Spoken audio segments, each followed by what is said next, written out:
Olá, eu sou Wilson e vou apresentar a minha teoria da água na Terra. Bom, desde que eu estudei, fala que a água na Terra ela tem por volta de 4 bilhões de anos, que já tinha uma parte que foi feita, criada aqui na Terra, né? E a outra parte veio com impactos de meteoritos que continham água dentro, em forma de gelo. E após o impacto foi batendo e se juntando água e se juntando até que formou os oceanos, né? Só que a minha teoria é diferente dessa. Eu não estou detalhando totalmente aqui o, o que está falando, né, sobre a criação da água aqui na Terra, a criação não, o surgimento, né? Pois quem se interessar pode dar uma pesquisadinha melhor, mas no meu entendimento, a água aqui na Terra não veio assim. Pronto, fala que foi um cinturão de asteroide que tinha e que esse cinturão de asteroide continha gelo e água em forma de gelo, né?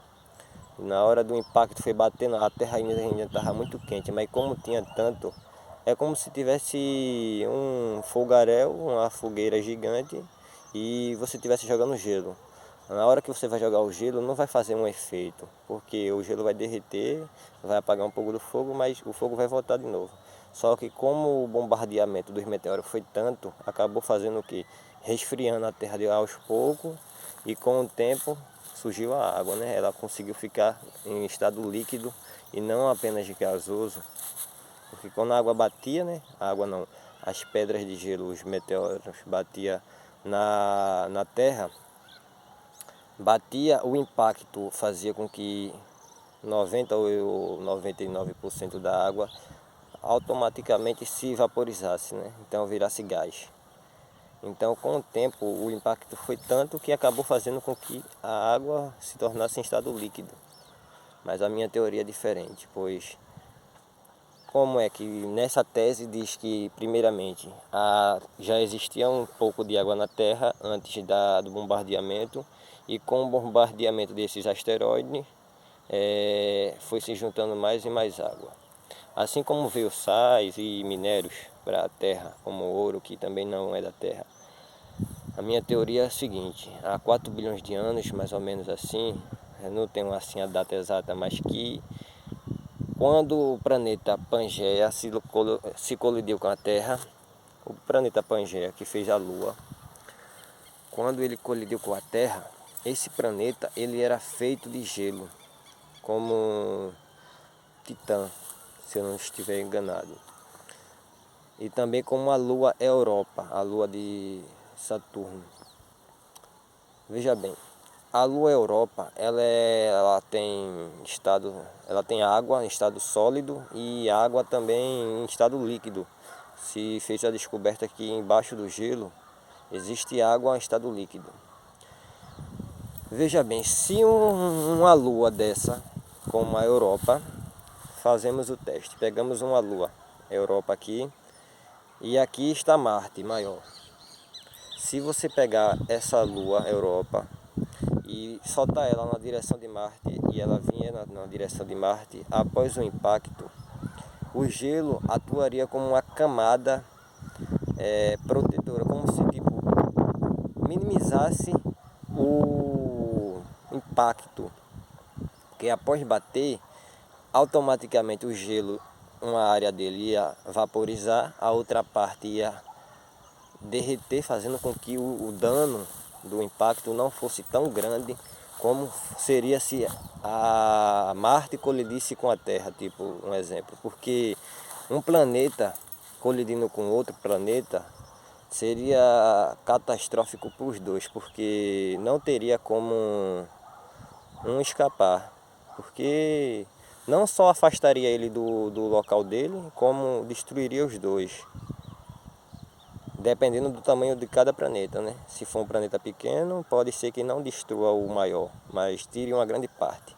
Então, minha teoria é a seguinte: esse planeta Pangeia veio na direção, há 4 bilhões de anos atrás, na direção da Terra, se colidiu com a Terra, como ele era feito, ou tinha grandes partes de água em estado líquido e sólido, ou então apenas sólido. E também tinha a parte também que era a parte, como é que eu posso, rochosa, a parte rochosa. Então, após ele colidir, foi um grande impacto que afastou a Terra um pouquinho, né? Isso é um fato.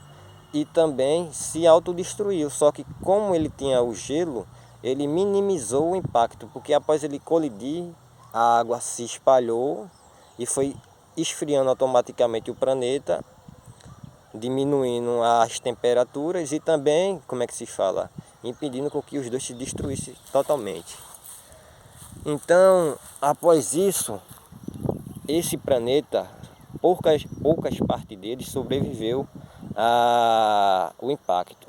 Então se formou um cinturão de asteroide em volta da Terra, como se fosse um anel mesmo, um anel de Saturno. E com o tempo, esse planeta é como se ele tivesse ficado um imã gigante dele, que foi se juntando, tipo, pegando outras partes que ele conseguia puxar para si, e foi se juntando e fez a Lua. Isso também é um fato, a Lua foi feita desse impacto. Só que a minha teoria primeira é que após o impacto se formou o cinturão de asteroide e ele foi se juntando, pegando essas partes, enquanto a Terra ia até Marte. Isso também explicaria a água de Marte e água na Lua, porque veja bem, após o impacto desse planeta ia ficar lá no espaço, uma parte ia ser vaporizada instantaneamente. E só que como ele era completamente assim cheio de gelo, após o impacto, uma parte desse gelo ia para o espaço em forma de asteroide, ia ficar lá. Como o espaço não tem calor, assim, um calor tão forte para derreter, ficaria lá girando que nem fosse um anel de Saturno lá, só que em vez de pedras de rochas seria meteoros de água, de gelo. De água não, de gelo, né? Pedras de gelo. Então, com o tempo, esse bombardeamento de cada pedra grandona como rochas gigantescas, eu acho que em forma de quilômetros, algumas, foi batendo, porque veja bem, como é que a Terra ia ser atingida por asteroides, meteoros que continham água, se não tem de onde vir. Até porque não é tão abundante assim no espaço gelo, assim, dessa forma, para resfriar um planeta. Então, após esse impacto, se formou esse cinturão que começou a colidir com a Terra, e também uma parte desse cinturão, desse anel, acabou se indo para outros planetas como Marte. Então, só que a quantidade que mais foi absorvida veio para a Terra. Essa quantidade que não foi vaporizada, ela veio para a Terra e pouca dessa parte foi para Marte. E também uma parte mínima ficou na Lua. Por isso que nós temos as crateras na Lua e em Marte, porque após o impacto ficou uma parte grande, como se fosse um terço do planeta ficou intacto, desse planeta Pangeia.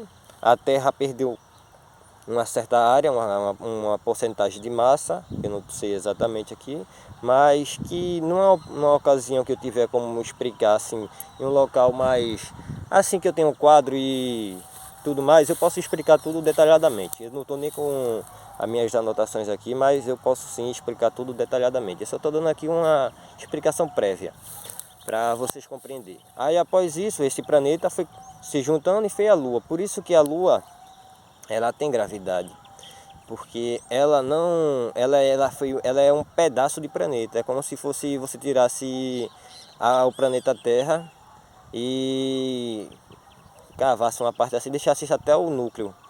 Só que depois disso aí, o núcleo resfriasse, porque se você tirar essas partes todas, o núcleo vai resfriar automaticamente.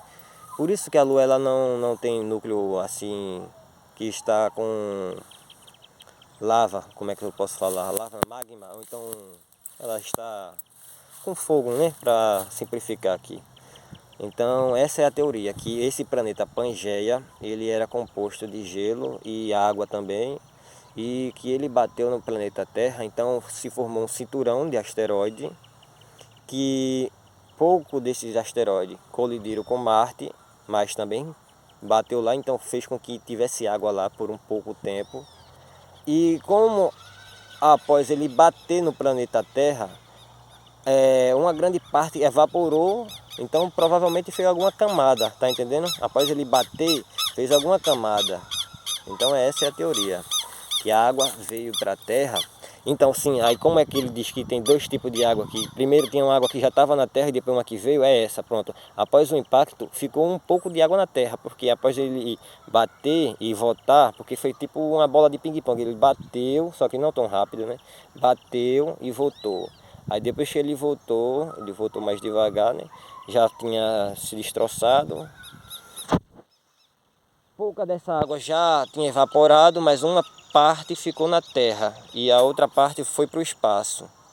E a parte que ficou na terra era tão pouca que não conseguia ficar assim, em grandes poças de formar oceano ou alguma coisa. Então, com o impacto do céu, foi se juntando água até que formou a água que nós conhecemos hoje.